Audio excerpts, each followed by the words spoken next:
Hi everyone. Welcome back to Laila's Creations Jewelry. How are you all?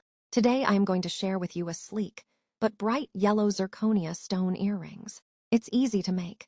For this project I used 20 gauge and 26 gauge copper enameled wire, 2 bright yellow zirconia stones, some 4mm crystal beads, and wire wrapping basic tools.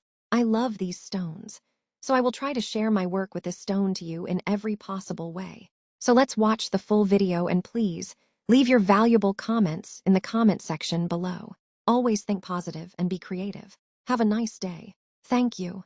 I am nothing without my work. With my hands I softly weave little dreams in every bead. Copper pearls and stones so bright, I turn them into rays of light. Every pace I make with care, a touch of love is hidden there. Through my art, my heart shines too. Each little jewel feels pure and new.